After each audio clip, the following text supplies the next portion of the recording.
Marwan Bishara is Al Jazeera's senior political analyst. He's joining us from Paris. Good to have you with us, Marwan. Let's talk about these sites that GHF has apparently closed down in Gaza. One of them, of course, at the Netzarim corridor, the one halfway up the Gaza Strip. Now, critics are saying this is part of a plan to force Palestinians further south. What do you read into this?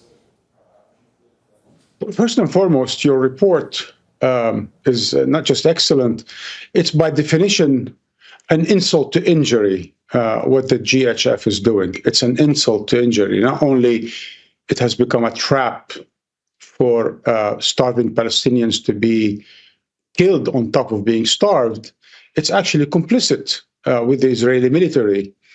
And it's been shady from the very, very beginning. If you remember, Rob, we spoke from very early on when it was announced that its CEO, its chief operating officer, quit the eve of its operation in Gaza.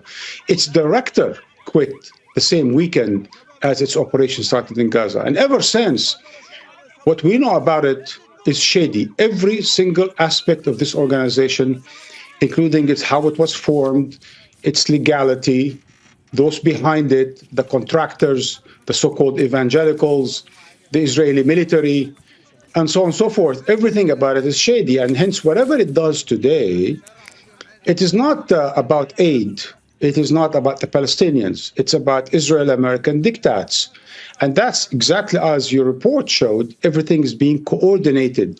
And hence, when it opens and closes, it is at the orders of the Israeli military.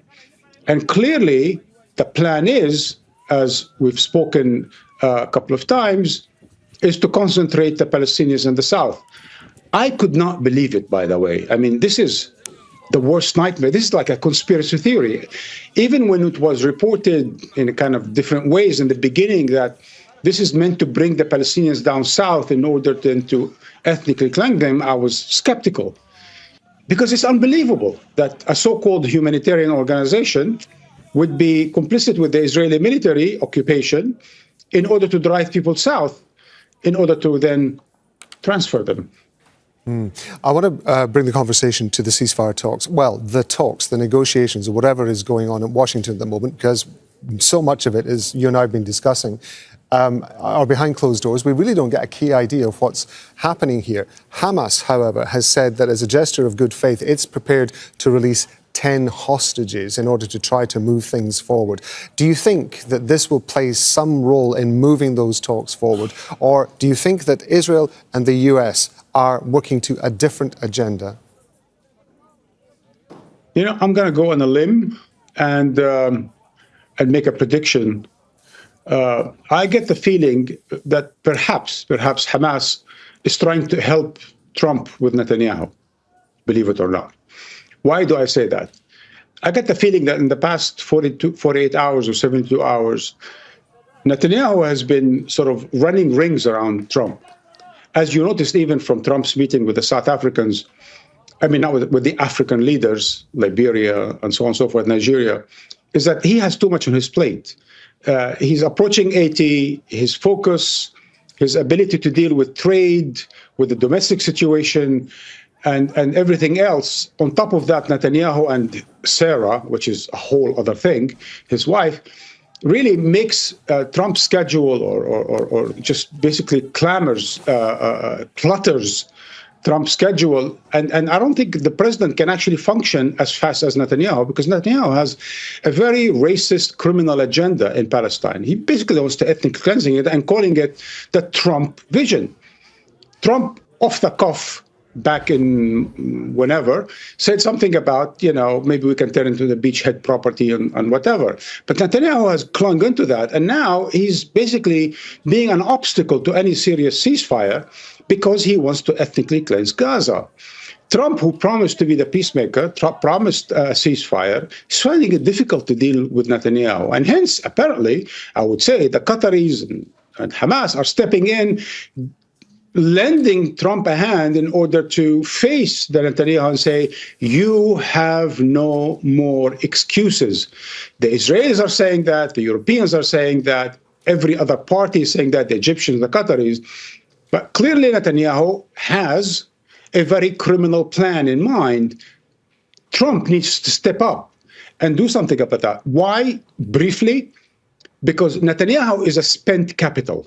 What do I mean by that? He's a spent political capital because very soon, Rob, very soon, he's going to be put out of his misery, put out of politics, either by the Israeli courts, who the only plea deal he can muster is for him not to be sent to prison, is to be sent out of the government, or he's going to be kicked out by the Israeli electorate as soon as there's election in Israel.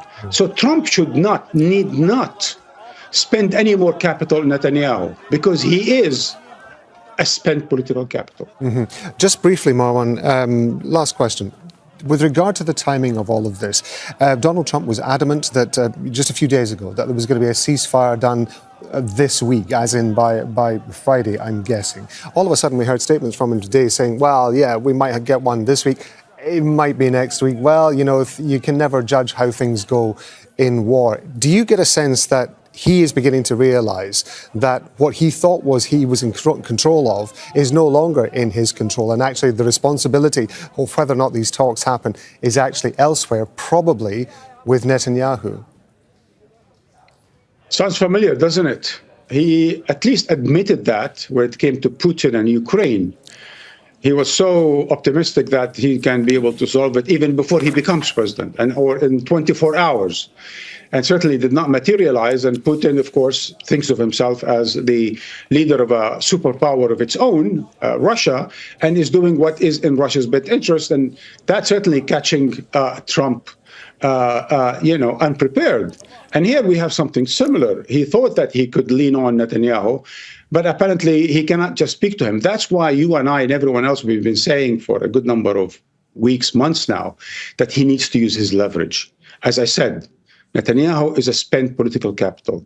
Trump can use the American power in order to rein him in. He can force Netanyahu to do exactly how he asks. Because if he only utters one word, if he sends one tweet to say, I can't deal with Netanyahu anymore, Netanyahu is gone the following day. Marwan Bishara, Al Jazeera's senior political analyst. Sir, thank you very much indeed. Thank you. Make sure to subscribe to our channel to get the latest news from Al Jazeera.